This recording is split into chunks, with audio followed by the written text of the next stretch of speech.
Orang yang bunuh diri tadi berdosa besar bukan? Dosa besar. Berarti dia meninggal sekarang di kuburan lagi disiksa. Nggak ada ceritanya keluar ganggu orang atau balas dendam. Nggak ada waktu. Hancur, remuk, dikembalikan lagi. Begitu terus. Kemudian juga sama. Orang tadi contoh kedua yang dibunuh sekeluarga. Kalau dia muslim maka dia mati syahid. Matinya mulia bukan? Mulia. Berarti lagi nikmatin kuburannya taman dari taman surga. Nggak ada ceritanya tuh mereka keluar lagi ganggu orang. Gitu kan. Jadi mulai sekarang beli rumah yang banyak dianggap keramat tuh. Bacain surah Al-Baqarah, ada semua syaitannya tuh. Harus yakin dengan sabda Nabi SAW, rumah yang dibaca surah Al-Baqarah tidak akan masuk syaitan. Nggak ada. Takut semua syaitan. Baik, kita tutup dengan kata-kata saya teman-teman sekalian. Lalu dari mana? Kalau saya beli rumah, saya pernah dengar suara bayi di atas rumah, atap rumah saya. Saya pernah dengar suara cangkul di belakang rumah, pintu bunyi sendiri, gitu kan? Itu semua permainan syaitan yang ada di sekitar rumah itu, atau Anda yang bermasalah. Harus diruqyah. Dibacain ayat, ada sihirnya tuh. Mungkin pernah mandi dulu ilmu kebal, mungkin pernah ini, mungkin pernah bersemedi, apalah macam-macam yang khurafat ini, maka dia harus diruqyah. Jadi harus diobatin. Baik. Begini contohnya, kalau kita lagi lewatin tadi rumah yang orang ada bunuh diri, ini kalau ada syaitan di sini marah dengan saya, tapi saya nggak peduli. Memang dia musuh kita. A'udzubillahi minasyaitonirrajim. Gitu kan. Allah hancurin mereka. Gitu kan. Yang jelas teman-teman sekalian, kalau kita lewat di rumah yang ada orang bunuh diri, gitu kan. Misal pagarnya 10 meter, begitu kita jalan 1 meter pertama, semua syaitan itu ngerumunin kita tuh. Tuh yang bunuh diri itu perempuan, matanya belalak, rambutnya panjang, keluar darah dari hidungnya. Terus dibisikin. Orang yang takut, manusia yang takut, maka pada saat dia balik ke tempat yang tadi syaitan bisikin dia itu, dia lihat betul nanti perempuan tuh. Karena dia takut, jadi dia bisa lihat. Yang takut saja bisa lihat, yang tidak takut tidak bakal lihat. Makanya kalau ada temannya jalan di sebelah nggak takut, tanya, kau lihat nggak? Dia bilang nggak. Kalau dia bayangkan nenek-nenek, dia lihat nenek-nenek temannya. Permainan syaitan. Maka orang beriman mustahil melihat yang seperti itu. Nggak ada ceritanya. Atau dasarnya orang itu kena sihir tadi. Maka bisa melihat penampakan karena ada syaitan yang mengganggu dia, dan dia dasarnya membuka diri untuk itu. Makanya harus ruqyah, obat.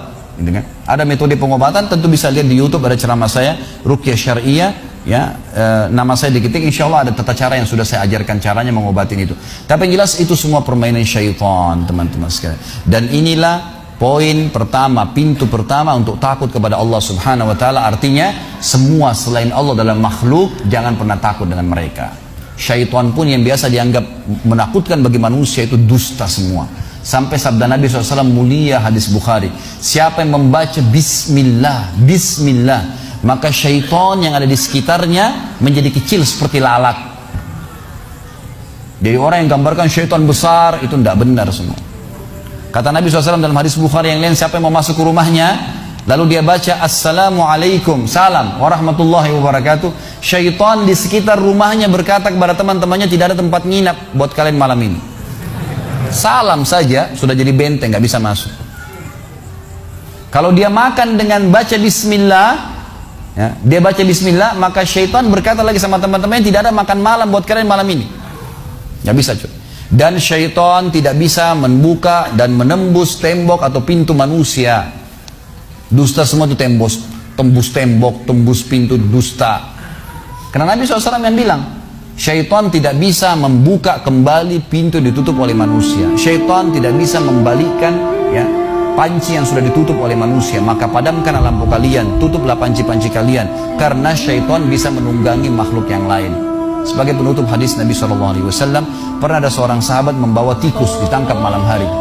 Pada saat ditangkap tikus tersebut, lalu sahabatnya tidak bunuh, dipegang sama dia, dibawa ke masjid.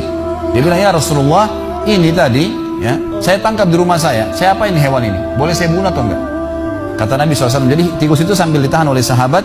Kebetulan Nabi SAW punya tikar yang dipakai sholat, di sebelahnya ada lilin kecil, minyak dengan api, gitu kan?